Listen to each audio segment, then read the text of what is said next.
Everybody. So, Tovah, I think we will start our Q&A session. I want everybody to mute. Thank you. Tovah, would you like to present Yes. our first? Yes, go ahead. Go ahead. I'm going to introduce Dr. David Clarke. And I just want to say that I've had the privilege of meeting most of the doctors in the film. And personally, they're just super nice guys. Dr. Schubiner, Dr. Schechter, and just very nice mensches, as we say in Hebrew, like mensch and sadiq, good men, good solid quality men. And so I'm privileged to call David Clarke my colleague and my friend. He's the president of the Psychophysiological Disorders Association, which is a very important association. It's I'm going to send you a link because now there's a membership for patients and health professionals. Not expensive, but what they give you, the resources. It's an incredible organization full of resources, bibliographies, helping educate all of us as a patient or the health professional about mind body. So they named it psychophysiological, which is interesting because that's exactly what it is, psychophysiological. So Dr. Clarke is the president of that organization, and you'll hear more about that, and clinical assistant professor of gastroenterology, emeritus at Oregon Health and Science University in Portland, Oregon, West Coast, USA, beautiful part of the country. He's board certified in gastroenterology and internal medicine and has successfully treated 7,000 patients whose pain or other symptoms were not explained by diagnostic tests. The ideas are described in his book, which I put up the Hebrew and the English. Why it was translated to Hebrew many years ago, maybe we'll find that out, but it's in Hebrew, as well as one of Dr. Sarno's books is in Hebrew. His book is called They Can't Find Anything Wrong. He lectures now across North America and Europe and has appeared in over 100 television and radio broadcasts. I am privileged to introduce Dr. David Clarke, who can answer your questions. And please feel free to, we're here for the while to, everyone's questions will be answered. And if not, you can contact me or Yoav, and we can get those questions answered whenever. So welcome, Dr. Clarke. Shalom, everybody, and thank you, Tovah. Good to see you and great to be with you. Yeah, great. Fantastic. Okay, so I'll present who we ran into earlier on. Mr. Michael Galinsky is a musician, filmmaker, photographer, and writer. For the past 35 years, has been making work that is rooted in the practice of documentary. Since 1994, he has worked with his wife, Suki Holly or Holly? Holly. Yeah. On over 10 feature-length films and dozens of short works. In addition, he has published several books of documentary photography, and I can add that he is another man who made my wife cry because when she watched the movie, she was in tears. So you can add that also to the presentation for next films and features. So Michael, thank you again for joining us. Such a lovely film, super, super emotional and important in our work, in our new way of understanding what's going on with chronic pain, with these type of conditions. So thank you again, both of you. I think I will connect to Tovah and ask Dave just a brief introduction of the PPDA, what it is about, what its vision is, something like that. Dave, if you can say a few words. Yeah, absolutely. Thank you. The Psychophysiologic Disorders Association was founded by a group of people starting in 2009 and incorporated as a nonprofit in the United States in 2011. I've been the president since that time. Our mission is to educate healthcare professionals, both medical and mental health professionals, and the public about this condition that affects approximately 20% of the adult population, but less than 1% of the public and even the healthcare profession knows about it, knows how to diagnose it, how to treat it. So we've got a big educational task in front of us. And with what you're doing tonight, you're helping us a lot. Yeah, we hope to bring and to spread these notions as we heard and we saw in the movie. It is so difficult to do like a systematic change. Some of the changes are beginning to shift, but as we can see, still a lot of resistance in the And fortunately, world. the science is beginning to help us now. There have been several published studies, mostly coming from North America, that have documented the effectiveness of what I call pain relief psychology, which was initiated by Dr. Sarno, but even earlier, concepts were mentioned by a professor at Harvard in the 1920s. So we've known about this for a long time, but it's only recently that there have been gold standard science to show how effective it is. And it's dramatically better than what we've had in the past, such as cognitive behavioral therapy, for example. That's really interesting because for me, as we can read the new articles of the new science, you can see a shift that was maybe 20 years ago. We talked about pain management. Now, more and more people are starting to talk about pain healing or curing, which was not a taboo even to say the word, especially for psychologists like me. Cured? No. It's a process. It's a process. So it's very interesting to see that. So okay, so thank you about that. I'm getting a lot of questions. I hope to collect it all in a orderly fashion. I would like to start by ask Michael, how are you? How is your back? I got two questions about that. People are very, I'd very like to know that curious. as well. Yeah. So I'm pretty let good. us in. I'm doing this incredibly difficult film project about a baseball team, and the catcher in baseball, sometimes tries to catch a foul ball, and you're not supposed to trick your head away from the batter, but I did because I was focusing on the coaches, and the catcher ran over me, and he really screwed up my foot, so it hurts, but it's healing, right? Yeah. So, your body does heal. But one thing I really want to say, so yes, I'm doing much better, but what I like to joke and say, I have this disease called being human, and there is no cure for it. So we all, we all have this disease. So life ebbs and flows, and sometimes things come up, but the most incredible thing is having the knowledge gives you this amazing freedom to address the problem rather than feel helpless and hopeless. But the one thing I want to piggyback off of what all three of you just said is, I really started this film in the early 80s when my father, as you saw in the film, almost died of an ulcer, and he found Dr. Sarno. So that planted the seed of awareness that he existed.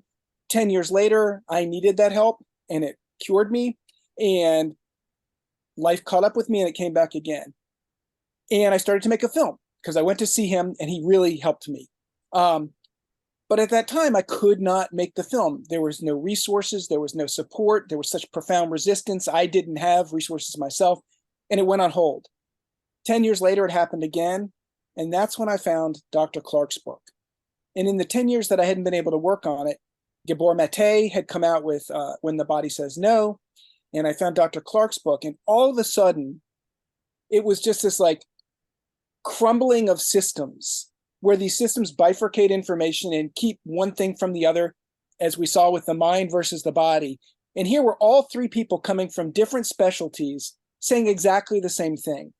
And that really made this film possible because it started to expand that awareness, which is like, you think you're stuck in your pain, but your pain is also connected to someone's chronic fatigue or their gut issues. And once we start to connect that, it's harder to dismiss it. And I just further want to piggyback off of what Tovah said, but Dr. Clarke is one of the most humble and amazing people I've ever met.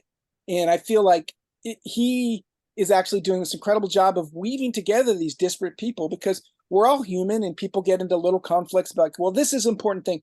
And he's just like, okay, well, we'll do this. Okay, we'll figure this out. And I think single-handedly, he's pushing this kind of awareness into a larger world in such a beautiful and unrecognized way. And it's partly because he doesn't give a crap if anybody recognizes him, which allows him to stop, being stuck in ego. And I just really want to honor that in this moment. But it also is important because when we see the power of that, it also helps us let go of our own ego that keeps us stuck in our own patterns. And it says, oh, I'm human. Of course I'm hiding things from myself. And as soon as you're able to do that, you're able to start seeing it more. Great. Tovah, would you like to say something or ask something before we go into the questions? Tovah, can you hear us? Yeah. Ah, great. I'm good. So would you like to ask something? No, I'm good. I'm You're ready. good. Okay. I'm ready to ask. I'm ready for people to stay in this room. Yeah. Okay. Ask their heart out. Okay. So we're going into the questions. And the first question, I think it's for Dave. What is the biochemist mechanisms for making chronic pain disappear? What happens in the body once you getting an awareness of the emotional aspect? And, from fMRIs or current studies, what do we know that actually happens in the body during this process? Yeah, great question. The fMRI studies are showing that people with this condition have different circuits in their brain that are processing the signals from the body. Then you compare them with people who don't have these symptoms, the circuits are different. And we now have evidence from one study called the Boulder Back Pain Study, because it was done in Boulder, Colorado. And they did functional magnetic resonance imaging on the brain before and after treatment. And they found that only 8 sessions of what I call pain relief psychotherapy, which is a umbrella term for several closely related, very new forms of psychotherapy. When you do that to people, their brains anatomically change. So it's not so much the biochemistry as the neuroanatomy. We had one single case study from 2003 in a patient with irritable bowel who underwent psychotherapy, and her brain neuroanatomy was found to change from when she was unhealthy to when she was recovered. So we just had that single case report, but now we've got this entire study involving 150 people that's showing the same thing. So that appears to be what is happening. We've got the concept of neuroplasticity, which means that the nerve connections in the brain are capable of change, and they absolutely change in response to pain relief psychotherapy. And that appears to be the mechanism by which people recover. That's very, very interesting, because the last screening we organized was Pain Brain, which is the documentary. Yes. Yeah, the documentary about the Boulder study, the Boulder pain study. And for me, it seems like, okay, so the science is solid, and we hear Dr. Gabor Mate, and we hear Dr. Schubiner, and we hear these neuroscience, the new neuroscience that explains even better what's going in the body. What the pain patient is experiencing, but yet we can see that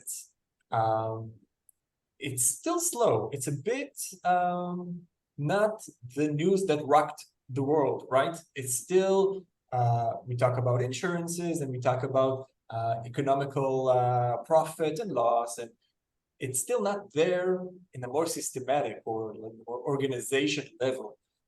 Can you comment on that, or what can we look forward to in the next years? Yeah, there's a number of factors that tend to slow things down. One of which is that we can go back to Rene Descartes, who divided the mind from the body, and our healthcare system is still divided in that way. And in order to achieve the best outcomes for people with psychophysiologic disorders, you have to have collaboration between medical professionals and mental health professionals, and they're not used to working together. The medical professionals are not trained in assessing the psychology of this condition, and the mental health professionals are not trained that they can use their skills to help people who are physically ill. So there's a giant blind spot in the middle of the healthcare system, which is exactly where patients with psychophysiologic disorders, or PPD for short, that's exactly where they fall, is right into that blind spot. So we need to bridge that gap. That's one of the missions of my nonprofit.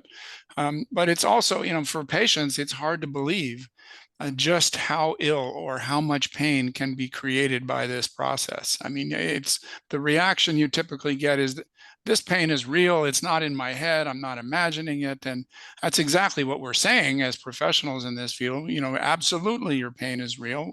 One of my patients, I was asked to see on her 70th day in the hospital. She was getting morphine in widespread cancer type doses around the clock, and 250 milligrams of morphine per day, if you're familiar with the doses. 17-year-old girl, so incredible levels of every bit the equal of what happens to people with organ disease or traumatic injury that can happen from this condition. So we need to persuade the public as well as the healthcare professionals that this is real, but also we can achieve remarkably good outcomes. Yeah, and you mentioned briefly the assessment part. Here we have 77 right now, more than 150 people signed in, and we'll probably see it early or later on. We have clinicians, we have psychologists, we have doctors. When we are in the first encounter of a patient who suffers from chronic pain, how can we know if it's a neuroplastic pain or something that can maybe suggest that this is the right direction? So maybe you can share with your experience. How do you do that? Yeah, I mean, sometimes you can't tell right off the bat, but I do encourage people to investigate for psychophysiologic causes, even on the initial encounter with the patient, just to get that conversation started. If you wait until you've done a massive diagnostic evaluation and then you bring it up, the patients are going to be skeptical. They're going to be more likely to go find another clinician that they think will be smarter than you are. So it's good to bring it up right off the bat is just one element in the differential. And if you end up finding that your patient has a tumor or an ulcer, there's nothing lost. You've just been thorough. But the clues that you get, there are a number of them that can point you toward the patient being more likely to have a psychophysiologic cause. And one of them is that the symptom, whatever it is, pain or something else, moves from place to place in the body. A classic example in my field of gastroenterology is abdominal pain that moves from quadrant to quadrant. Symptoms that are present in more than one location at a time, or more than one symptom at a time. The more symptoms people have, the less likely they are to be due to an organ disease or a structural damage, and the more likely they are to be due to PPD. So the number of symptoms moving around, symptoms that don't sound particularly physiologic or organ related, such as symptoms that are triggered just by light touch on the body. A number of different characteristics like that, symptoms that have gone on for a long time. My personal record patient had symptoms for 79 years. It's really unlikely that symptoms that have gone on for more than a decade without a diagnosis, for example, are going to turn out to have an organic cause. So there are lots of clues that anytime you as a healthcare professional, especially a medical clinician, start to get the vibe that this symptom is not from an organ disease, then you can shift your focus and start doing what I call a stress evaluation, systematically looking for different sources of stress that can be responsible for this, and we can talk about what those elements are. Great, that's really great news. And also, I recommend that all participants and those who will hear it, see the recordings, visit the PPDA website. They have a self-assessment questionnaire, right? That you and Dr. Schubiner developed.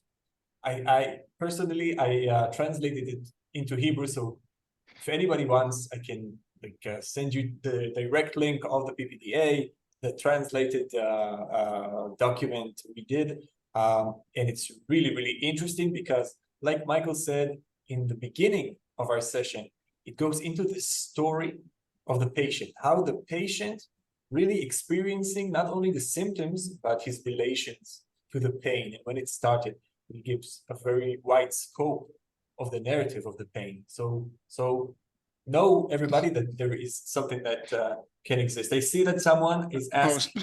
Sorry, Yoav, Yeah. we just also, we posted a 12 question version just recently. Oh, amazing. So a much shorter. It used to be 37 because we wanted to be comprehensive, but now we posted a 12 item because it's the internet and people don't do 37 item questionnaires. Yes. So you sure did great. I'm looking forward to it, and I'm sure that everybody will. Ilana wanted to ask a question. Ilana, you can unmute yourself and feel free. I think we can do that as well. Thank you. Here. Sure. Oops. I'm a psychologist and I'm well aware of the connection of body-mind. I work a lot with awareness and with the body. I remember one patient who had colitis and went already through 3 operations and was sent to a psychologist by her medical doctor. And she scared me to death because I was very young then, because she had such rage coming up in such a surprise on one session that it was really unbelievable. And she was scared, I was scared as a young psychologist, and then later she learned how to regulate it and control it more. What the question I have is, your way of treating pain, is it the same way you would treat also psychosomatic symptoms? Is it different in your eyes? Yeah, it is. I mean, we should be clear that when we're talking about psychophysiologic disorders, we're not talking about organ disease or structural damage. So it's important to exclude those first. If somebody's got an inflamed bowel, then most of the time, that's not the kind of patient that we are working with. Although there are some who have both an inflamed bowel and the irritable bowel syndrome at the same time, which is a psychophysiologic condition. And there are patients who don't fully improve until both conditions are treated. You can have both at the same time. But in terms of once we've identified that there is not an organ disease or a structural damage going on, then the treatment is pretty much the same for the full range of symptoms, whether anything from ringing in the ears to bladder spasms. It's all coming from changes in the neuroanatomy in the brain, changes in the circuits that process signals coming from inside the body, and those changes have occurred because of past or present psychosocial stress, and we go looking for that. What stress does the patient have at the moment? Is there a correlation between the stress the patient is experiencing in their life and the ups and downs of their symptoms? Were they under stress as children? More than half of my patients, substantially more than half, experienced adverse childhood experiences of one sort or another. The common denominator is treatment of the child that adversely impacts their self-esteem on a long-term basis, makes them feel second-rate or worthless as human beings, which can be almost anything. It can be verbal abuse, physical abuse, sexual abuse, substance abuse by the family members, especially the adults, neglect, loss of a parent for any reason, a very long list. My sort of summarizing question that's been one of probably the single most useful inquiry that I make of my patients is to ask them to imagine themselves a butterfly on the wall of their childhood home, and they are watching not themselves as children, but another child that they care about, either their own or a relative or some child whom they care about, growing up in that same household that they did. And what is it like to watch that child try to cope? Are they feeling sad or angry as they watch the child try to cope with the same environment that the patient had to deal with as a youth? And if those emotions are coming up, they're going to be more accurate than the patient thinking about their own childhood. So many patients, most of my patients, tend to minimize the adversity that they themselves experienced. But when they imagine a child of their own going through the same stuff, it's a completely different reaction. It's like, oh my God, I would never want my own kid to deal with that. And then that's where we start the conversation. One more question. What do you do when a patient has very rigid defenses, can't really relate so easily to his unconscious feelings, bring them up? It all doesn't always happen in 8 sessions, does it? No, and that's again why I use that thought experiment of having the patient not think about their own experience, but think about their child or think about another child that they know having to cope with everything they went through, and then do some writing about that. Write what it would be like to watch a child do that, because the writing, as you know, has sometimes a magical ability to pull thoughts and emotions out of someone that they didn't suspect were there.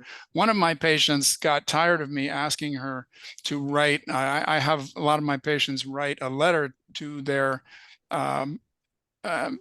abuse perpetrator or their adverse childhood experience perpetrator, not to mail it, just to write it.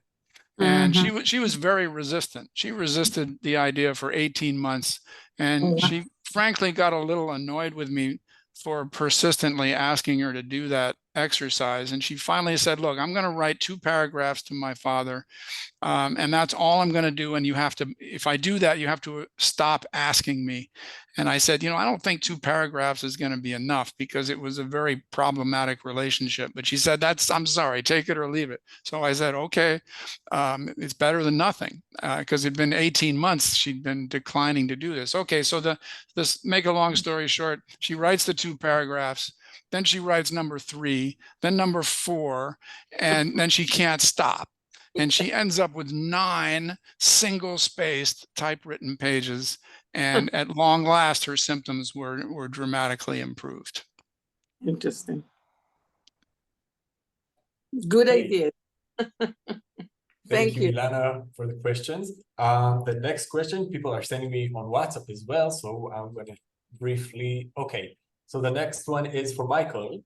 Michael, usually documentary filmmakers are doing a film about others. How was it to do it on your own experience? Yeah, nice question, by the way. Yeah. Are you muted? As you see in the film, that was the intent, was to do something about Dr. Sarno.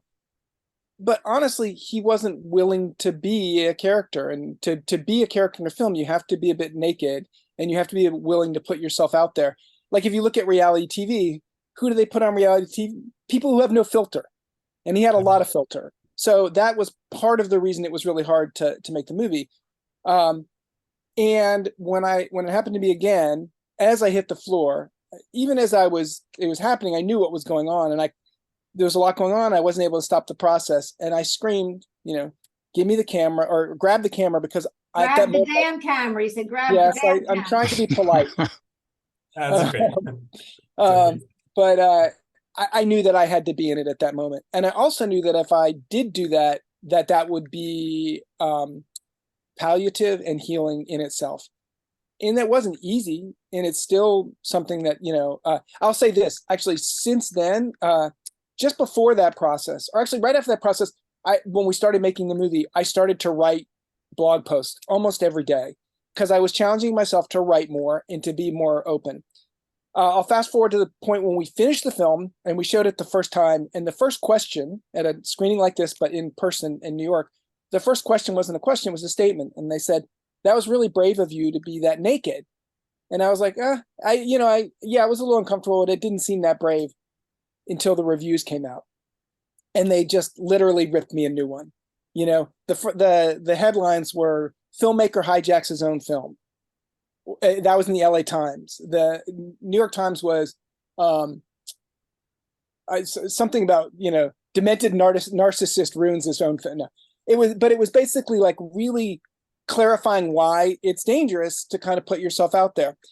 But if you think about critics, critics are judgmental, and that's their job. They are supposed to pass judgment. But if we're judgmental, we're often very judgmental of ourselves. And it also means that we are judging.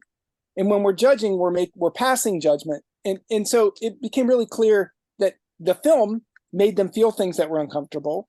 And it's easier to reject the person that's making you feel uncomfortable than to examine those feelings. And so that just clarified a lot for me. And since then, I've done a lot more writing about my mother, and she fell and had a long, slow illness to die. But it was all about like how I was processing that, and that helped so many people I got so many messages. Oh yeah, my mom was sick and I didn't know how to talk about it, and I didn't really talk about it. I didn't even tell anybody, and it helped them to process their own feelings. And I learned that like being willing to be a little bit naked, not worry about being embarrassed, not feeling like, oh, I don't have a right to be present and say what my problems are, was really healing. But there's also this space, I think, between seeking sympathy and seeking empathy. And when we're seeking sympathy, we want reification of our story. And when we're seeking empathy, we just want to be heard. And I do think that they're different. And I think when we're seeking sympathy, it's more childlike and it's wanting to be supported. And when it's seeking empathy, it's to feel heard so that we can understand ourselves a little bit better. And I hope that makes some sense. Great answer. Makes a lot of sense in the healthcare system. The patients with this condition get sympathy, but they don't get empathy. Right. And so they don't get much benefit from the healthcare system as a result. And this goes back to a question earlier. What if the patient isn't ready? This is a problem because a lot of patients, they don't even want sympathy. They don't even want any help, but they know they need it. And then they're rejecting it all. And so I think it's just really important to figure out how to be able to make space to hear. I'll tell you something. There were some screenings that we had. There were some really crazy ones. There was one in Bend, Oregon, where there was a woman who kind of came in late. She was in a wheelchair, and she asked the first question. And basically she said she'd had 4 surgeries for pain. None of them been successful. She said she said, I don't want to be resuscitated, but she died on the table and they'd saved her. And she was mad. She had another one scheduled, but she had been horribly abused as a child. And so watching the film, she recognized that. And that made the whole screening that much more intense. Afterwards, 5 people came up to me and I could feel it here. Like it had risen to this place. And all I had to do was say, they said, can I ask you a question? Or they all said, I don't want to bother you. And I said, no, it's okay. By the way, I feel it. It's right here. And all of them cried, and they didn't feel safe in saying it, but they couldn't stop it. It was here. And that's what happens a lot, is just recognizing that's there. And then sometimes it means just waiting and maybe pushing them if you notice that it's there. That's what my experience has been. And pushing them gently by saying, I see that that's brought something up for you. And usually it will come up. And then that's very healing. Michael, when you say it, I remember when I work in a pain clinic in Asuta, which is a small hospital in Israel. And usually I ask, what is your main, what would you like us to work on? And I expect to hear, to make my pain go away. And I want to be heard. I want people to listen to me. I want to go back to my life. It's not specific about the pain reduction as a broader sense of a story that is being told here and nobody's listening. So I think it's all very, very connected. Yeah. But sometimes they don't even know what that story is, and they're just like in a rage. That's exactly right. Exactly. Right. But that's where paying attention to what the story is. And sometimes people will tell you a story and they think it's one story, but it's really something else they're telling you. And part of them is telling you, and the other part doesn't want to see it. And it's recognizing that we all carry that. Great. Thank you. Thank you for that. We have a question from Tal. I think it's for Dave, but let's see what is going on. What are the main principles in treating chronic pain, and are they effective for pain that are not chronic, like post-surgery or chemotherapy? I imagine neuropathic pain. So what are the main principles in treating chronic pain? Yeah, I mean, none of this is really intended for acute pain. We focus on pain that has lasted usually at least for 6 weeks. Most injuries will heal in 6 weeks, or at most a couple months, and it's the pain that goes on from there. There are studies that show that the location that is active in the brain in people with acute pain shifts to a different location in the brain when the pain becomes chronic. And that's the location that we're focused on as psychophysiologic medicine practitioners. The principles are essentially to identify the sources of stress and wherever they may be, and do our best to alleviate them. Sometimes the stress is in the patient's life at the moment, and they just haven't connected it with their discomfort. But very, very often the stress has its roots in adversity in childhood, and the long-term impact of that, which can be very long-term. I mean, I mentioned one of my patients was 87 years old, and her stress could be traced to an event that happened when she was age 8. So it can be a very long time, and we want to uncover the long-term impact, which can be in personality traits such as perfectionism, poor assertiveness, excessive devotion to the needs of others, excessive self-criticism, codependency, being involved with toxic partners, a whole long list of personality characteristics that can be stressful that originated as survival mechanisms for the child. The second major long-term impact of childhood stress are repressed emotions, typically negative emotions, as you might guess. Anger is the biggest, but fear, shame, grief, guilt, I have seen them all be responsible for symptoms. And then finally, look for triggers, people, events, situations in the patient's present life that are in some way reminiscent of the past or linked to past traumas, and that are therefore causing significant amounts of stress. By far the most common in that category is an adult who perpetrated adversity on the patient as a child and is still involved in the patient's life. Yeah. Do you, in your practice, you give out questionnaires, like the ACE questionnaires, just to check different types of issues like that? I did have a questionnaire that I used. It has 9 questions on it. 2 questions for depression, 2 for anxiety, 2 for trauma.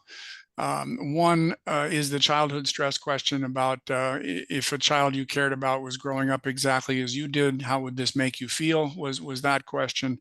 And then a couple of questions about, are you having a lot of stress in your life at the moment?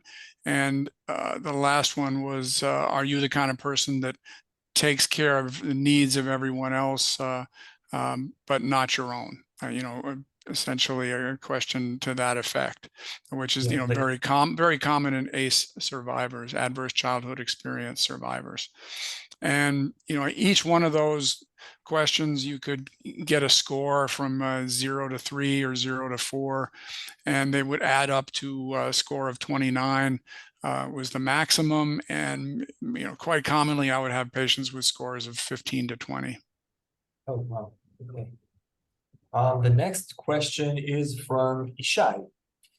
What does the patient need in order to accelerate healing, except being aware that is psychological, except past trauma?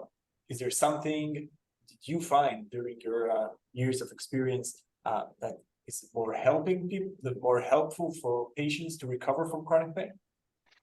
Yeah, absolutely. Some of the most of it relates to what I was just talking about. If you have a stressful personality trait, can we help you understand where that personality trait came from? If your self-esteem is very poor, can we connect that to experiences you had as a child? And almost always we can. Do you have powerful negative emotions that have been repressed? That exercise I mentioned earlier about imagining a child you care about growing up as you did and what are your feelings as you watch that child try to cope. That is often very effective at helping people connect with repressed emotions and begin to be able to talk about them and write about them, and converting those emotions from somatic expression into verbal expression is very therapeutically beneficial. And then we try to identify triggers. They're just what I was mentioning. Is there something in your life at the moment that is linked to past trauma or past adverse childhood experiences? And can we understand that better and help you set some boundaries? If there's a toxic person in your life, a parent, for example, who's still behaving in a toxic way for you, can we help you set some firm boundaries with that person so that their toxicity is not impacting you enough to cause symptoms? Great. I think I would add maybe, and correct me if I'm wrong here, the expectation element, the part where usually gets the hot spot for the placebo effect.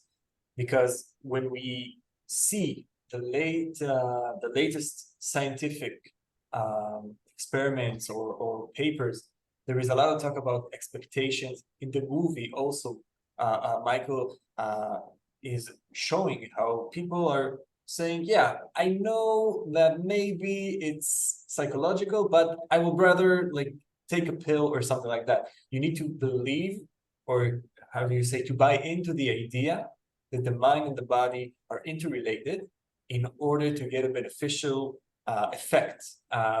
Nir Brosh, which is a key character in the TMS community in Israel and in the world, I think, they used to give talk about sleep.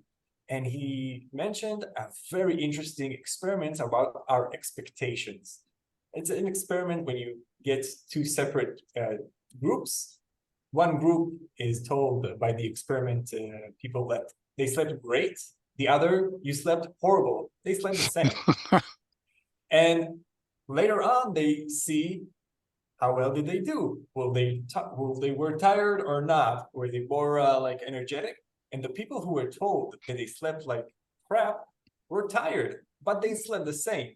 So our expectations about how we're supposed to feel, how we're supposed to act, has a huge, huge impact on our body as well. So this is my 2 cents about that. And continue on with, Michael, I jump in real quick. I do think that's so important, because this idea of expectation. So if we don't believe we're going to heal, we're much less likely to heal. But it's also the stories that we tell ourselves do shape, and these are like in the moment, but they're also culturally, and they're also from childhood.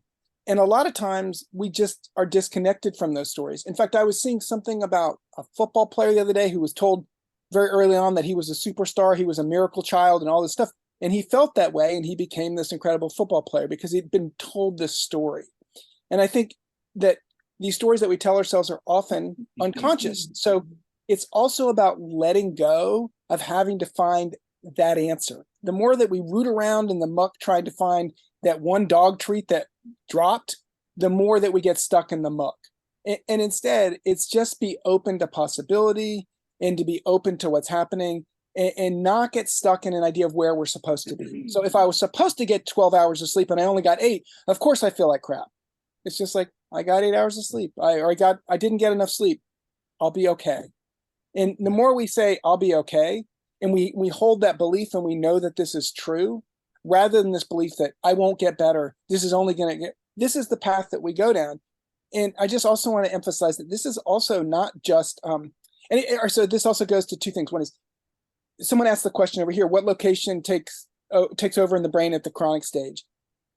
Again, even being focused on that from a clinician point, it matters. But just to know that, it literally processes in a different part of our body, it's because it's not actually dealing with something that's happening in the moment. It's a warning sign that there's something to be afraid of. That's what that pain is for. And so it just shifts. And that's the neuroplastic part of our brain, which, it goes away because now that it's not on danger all the time. But part of the point of that is that sometimes we're born with that danger signal on. Not sometimes, Michael, I'm going to interrupt like a good Israeli. Yeah. We have remember the primitive brain? We're wired to defend, to worry, to be in stress because of the primitive brain, no? But we may be more wired if we had, say, your family went through the Holocaust.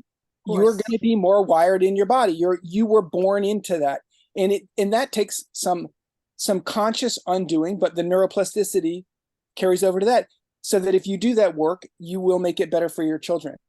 And Tovah knows, but I have a daughter who is I was a sperm donor, and it's just unreal to meet her. And I was on the phone. I almost missed this because I was on the phone with her. But no one in her family went to college, but she does exactly the same work that my mother does now. She just got a tenure track position, and it's literally the same work, connecting communities. And I just can't help but believe that is something about it's genetic.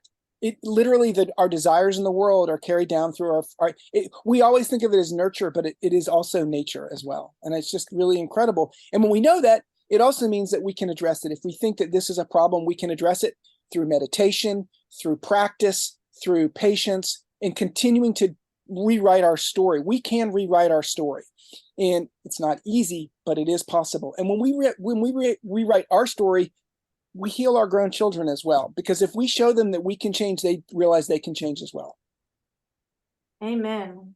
And that Amen. also involves, part of that change is saying, oh, you know what? I realized I fucked up a lot when you were a kid, and I'm really sorry. That's on me. And a lot of us, that's really hard to do. I'm the parent. I did it right. I did the best I could. You can say I did the best I could, but I clearly wasn't as good as I can, but I'm trying to do better. And I hope that helps you to do better yourself. And my experience is that is true. Great. So I see Dave already responded to the questions about specific brain regions. I also added one of the, I think, best experiments and papers that really supported the science behind mind-body medicine. It calls shape-shifting pain. And in a broad aspect, Dave and other would probably kill me, but acute pain is being, so I'm sorry in advance, is being registered in like anterior cingulate cortex. And when we see that the pain is continuing on for more than 4 or 5 months, it goes on, and the brain activity is shifted into the prefrontal cortex and the amygdala, which is the connection between our rationalism and fear. So it really is amazing. You can see I even snapshotted an image for 4 different sessions, the beginning and the end, and you can see how the activity of the brain is going into a more prefrontal areas, which is expectations, which is the more sophisticated part of the brain. Amazing experience. I highly recommend to read it. Going into another question, Ilana, I will come back to you in a few minutes. Okay, this one is from Ido. Are there any cases in which the causes for the rage or tense stress are not found? What is the treatment in those cases where we do not know, if I understand correctly, what causes the rage? I'm trying to remember if I've had a patient where I could not identify the stress. Usually if it's reached the level of making someone physically ill, it's not far below the surface. The patient themselves may not be able to articulate it. They may not be able to put it into words. But if you listen to them and just have a conversation about stress, clues will begin to appear. And you'll begin to, because there's a part of that person's brain or mind or soul that wants to express itself in words and has just been unable to, and is therefore it's being expressed somatically instead. But if you are having a conversation that is supportive and respectful, then they are going to find some words to communicate what's going on beneath the surface. And you can, with experience, come to recognize aspects of that patient's functioning that they don't see for themselves. And you can then help them to reach an understanding. It can take experience. I mean, I'm sure if I had some recordings of my early interviews back in the 1980s when I was still a beginner, and somebody forced me to watch those interviews, that I would be whacking my head against the wall, just saying, "You idiot! You completely missed this." You know, it takes some time to gain enough experience to be really skilled at this, like anything else. But almost always, if you know what to look for, what I call a stress evaluation, go through all the steps, look for stress now, look for personality traits, look for adversity in childhood, make sure that you're not missing depression, PTSD, or anxiety that's being manifested physically instead of emotionally. If you go through all those steps, the patient is going to give you a picture. You know, it's the process is like they're throwing jigsaw puzzle pieces at you in random order, one by one. But if they throw enough, the picture is going to emerge. Dave has an incredible story about a woman who was in incredible pain in her lower abdomen, and he asked if she had any traumatic experiences. Yeah, and she, when I asked her where her pain was, she formed her hand into this shape and used it to point to the right lower corner of her abdomen to show me where her pain was. You know, who does this with their hand to point something out on their body? Almost nobody. And make a long story short, she had witnessed the shooting of her brother. No prize for guessing that the bullet entered the right lower quadrant of his abdomen, and unfortunately he died from it. But she had witnessed this, and nearly a decade later, the killer was released from prison. She didn't know it, and she unexpectedly ran into him in a store. It came as a complete shock, and her physical reaction to that began a few days later. Wow. And when you pointed it out, she got it. Yeah, I was really hoping that would make it into the film, Michael. But I thought I was going to ask if it did. It was a little too long, I think. You know, yeah, even, it was. even, It was. even when a client patient says, "I don't know," I think that's an important thing. Like, it's okay if you don't know, but because I don't know is an answer also. So Yes. yeah.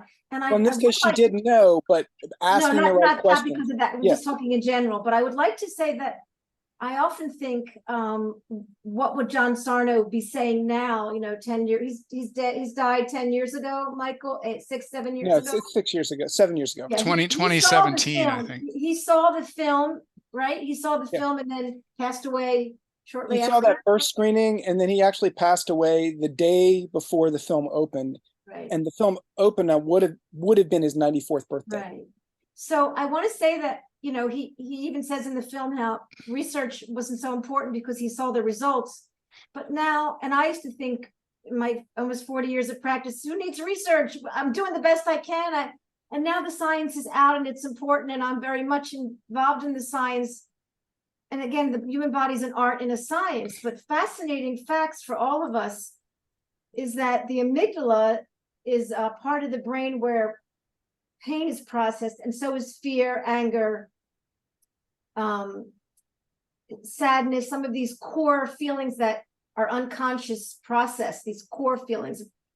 You know, difference between like if I'm frustrated, that's more of a thought, but if I'm angry, that's more of a core feeling that will be processed in the amygdala, and that's a fascinating thing. And if we just think about, well, if I'm triggered, then my sympathetic nervous system will protect me. And that will be this process of pulling oxygen, or what Dr. Sarno said was oxygen deprivation. And we're learning now that even just by breathing deeply, diaphragmatic breathing, I can make my own cannabis, my own opioids, my own heroin. Forget that I'm even making endorphins when I'm laughing. But I can actually, you know, activate my parasympathetic nervous system. And this is even more fascinating for us to see that, you know, we're living a lot in sympathetic nervous system in fight or flight. And that we can learn to go into parasympathetic. So that's this learning pain and unlearning pain. And then the Pain Brain movie and some of Dr. Schubiner work is teaching us how we learn pain. So this is another whole facet of it that for us to understand, well, your brain has learned pain. So whether we know the experience or not, whether we know the trauma or not, your brain has learned pain and your brain can unlearn pain, which is just great news. Well, right, Dr. Clarke? It's great news that we can unlearn pain. It is great news, and the research that we have now is great news too. If you go onto the endchronicpain.org website and go to the news tab, there's a blog there, and I recently put 3 blog posts about 3 key research studies that are very easy to comprehend. You can get the key results in one graph, and it's anybody who's new to this, who's skeptical, who needs hard science to back it up, that's a great place to start. Go ahead. Can I just say 2 quick things? One is there's a book by Catherine Hindell called It's Not Always Depression. And it's really great because it gives you this a chart called the change triangle, in which there are certain, what you talked about, the amygdala, those emotions like fear, rage, sadness, those are core emotions. And we have a lot of emotions that cover for those emotions. So they maybe distract us from those unfeelable emotions. And if you go through the change triangle, it can really, like sometimes you say, okay, what am I feeling? And if you state it, then it pushes that away because you've recognized that feeling, and the core emotion might be underneath. So you might be feeling, I'm feeling angry. Okay, you acknowledge it, and then what am I feeling now? I'm feeling sadness. And so you will realize that it'll make way for it. So the change triangle is a really powerful tool. And another thing that Tovah and I know about is the presence process, which is a 10-week meditation process. And every week you go a little bit deeper. And one of the things that always jumps out at me is week 3 is when you move from being reactive to responsive. So oftentimes something will trigger us and make us angry. If we're able to take a breath and not respond immediately or react immediately, we can kind of take ownership over it and respond more appropriately. And what that happens is then if you get into reactive relationships with people, you're able to then, if you respond, you're less likely to create a reactive flow. And when you do that, you literally start to change your brain, and you also start to change your relationships. So those are 2 really powerful tools. Great tip. Let's go to Jenny. Jenny asks, what is the best strategy to prevent the development of chronic pain in adolescents suffering from ongoing parental neglect and somatic symptoms? No opportunity to change parental behavior, by the way. So that's a very important and interesting question.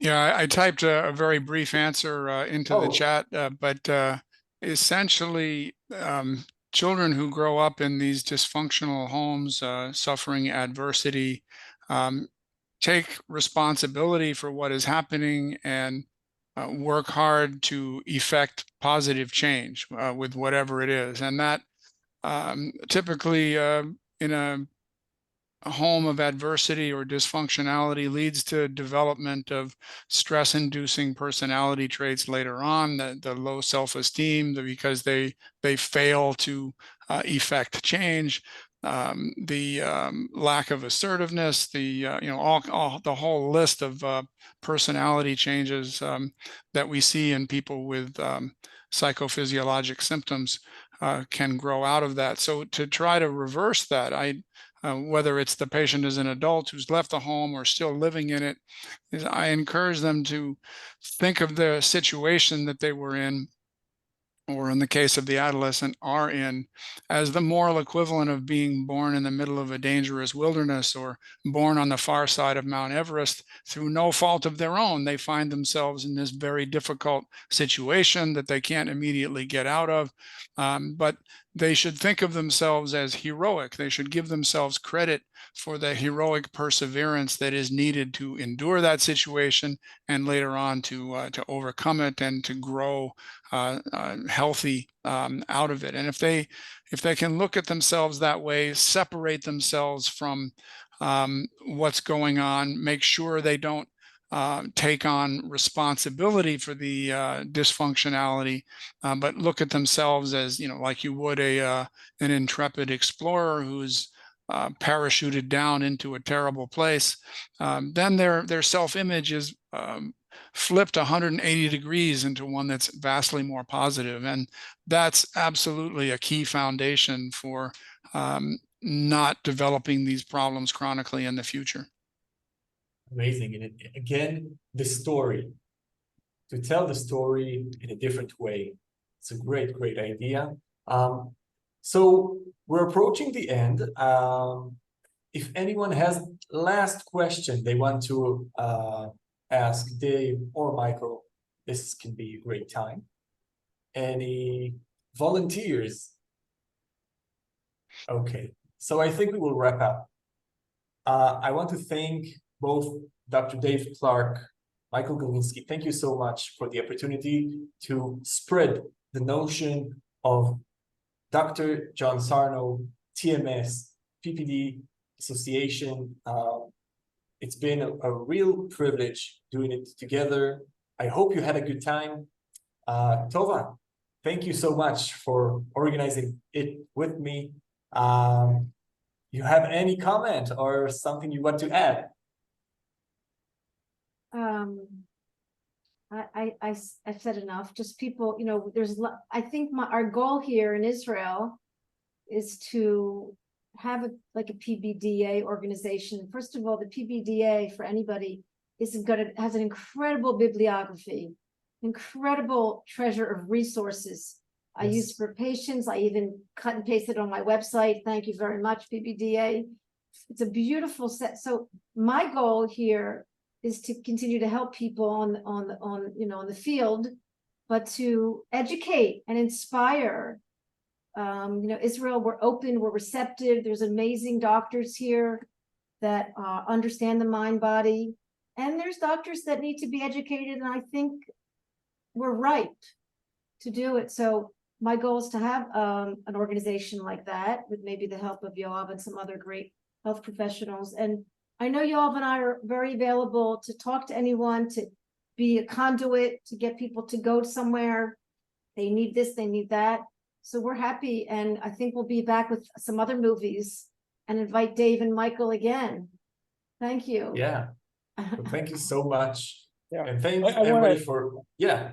I just want to thank everyone for taking the time to come. And I know it was a long process and everything, but it's just really powerful to see this many people who care about these issues. So, you know, at the beginning we said, oh, this felt so hopeless 10 years ago. Well, here we have all these people who have the same goal of opening up and helping people and just opening up their practice a little bit. So thank you so much for that. Yeah, I really appreciate the organization that went into getting so many people to come and see Michael's incredible film. It's clear that this is moving ahead in Israel, and it's wonderful to hear that. Thank you, guys. Thank you so much. And for us, it's good evening. For you guys, it's noon. Good afternoon. Good afternoon. Walk the dog. So good night from Israel. Toda and shalom. ולילה טוב לכולם. ביי ביי. Shalom.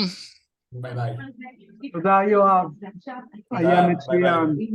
תודה. ביי ביי. תודה רבה. ביי ביי.